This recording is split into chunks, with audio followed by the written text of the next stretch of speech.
come on, Jazz. What? Are you all right?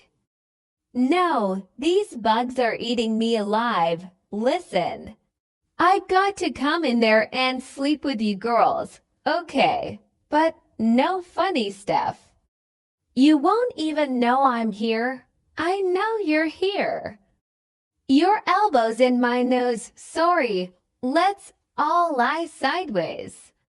Okay, I'm going to be in the room. Yeah, the secret. They stop at me, do anything, change position. Oh, come on, Jazz. Oh, sorry. Hey, watch out, Jazz. Would you watch your hand? My hand. I think you're tired. I'm not that tired.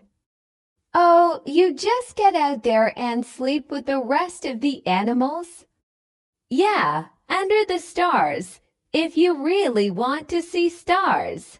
Jazz, try going back in here. What? Get your elbow out of my nose. Jazz, Jackie boy, zipper's stuck. Jazz, come on, Jazz. Can I ask you something? I've just got to know. Do you like me? Well, sure I like you. Then use me. Can you please use me? Laura demanded, having found Jazz in the tent. Oh, what's going on here? Well, Jazz, are you going to use me in your next commercial or not? What commercial? Well, you are a director, aren't you? Well, you do direct commercials. I'm not a director. I'm a chef. What is this? You made me make a fool out of myself. Hey, I'm just as shocked as you are. I have known this man my entire life. And just now I find out he's been lying to me. What are you talking about? Oh, shut up, you fraud, shut up. Laura screamed, utterly betrayed. Laura, look, why don't we go back to the cabin and rehearse? Rehearse yourself, I'm going back to town. Laura, wait a second, help, wait. Laura stormed off. Just then, Professor Finch appeared, a triumphant grin on his face. Oh, there you are. Oh, Lady Tavy, am I glad to see you. Unzip me, please. I thought you'd never ask. Hi.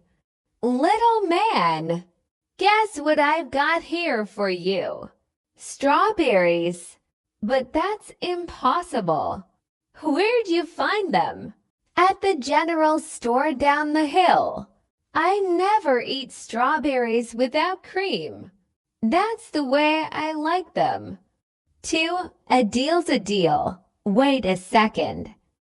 Where do I go? Leave me alone, with nobody to wake me up. Sleepy time, bye-bye here. Lady Tavy purred, pulling Professor Finch into the tent. Jazz, utterly defeated, wrapped himself in some large, leafy plants he found outside. Oh, no, why me? Do what? What's happening? Nothing. We're home. We don't want to wake you. Call a doctor. No? You don't need a doctor. You just need to sleep. I need a doctor. We'll take care of you. You know those leaves I wrapped around me? Yeah, poison oak. What? Jazz screamed as the itching began, concluding another hilariously disastrous adventure for the residents of the Coral Cove Collective. Copy 1-0. The Sunflower Suites, a Comedy of Errors. Chapter 1, The Shower Curtain Catastrophe. The morning sun, a notoriously enthusiastic early riser in Coral Cove, streamed through the kitchen window of apartment to be at the Sunflower Suites, illuminating dust motes dancing in a perpetual ballet.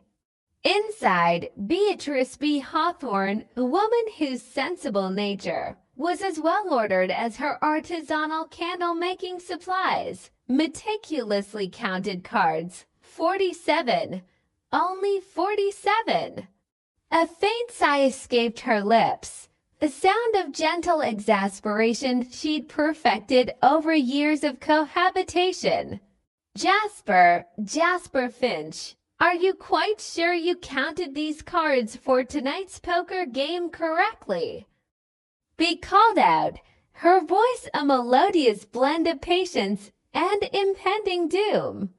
Jasper Jez Finch, an aspiring gourmet chef whose culinary ambitions often outstripped his domestic prowess, emerged from the living room, a half-eaten croissant dangling precariously from his fingers.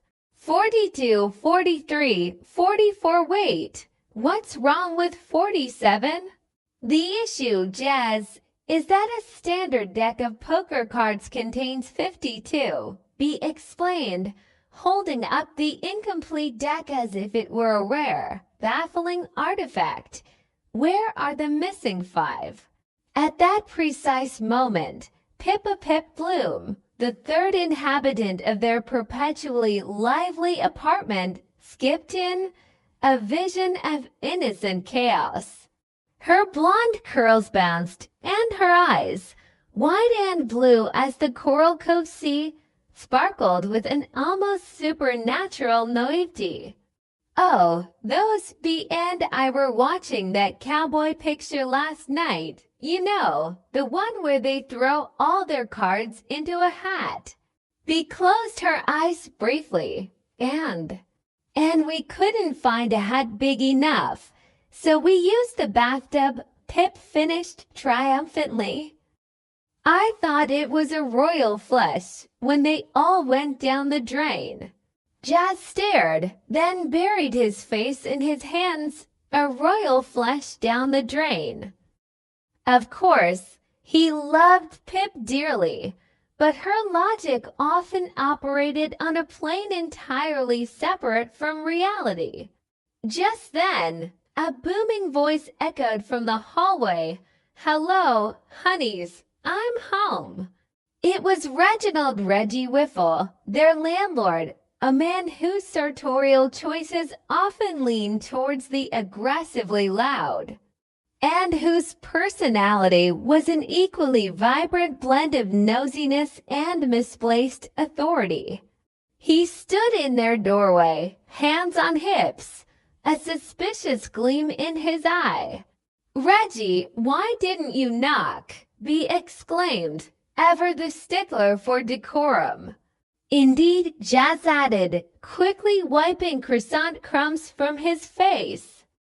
We might not have been decent. Reggie merely waved a dismissive hand.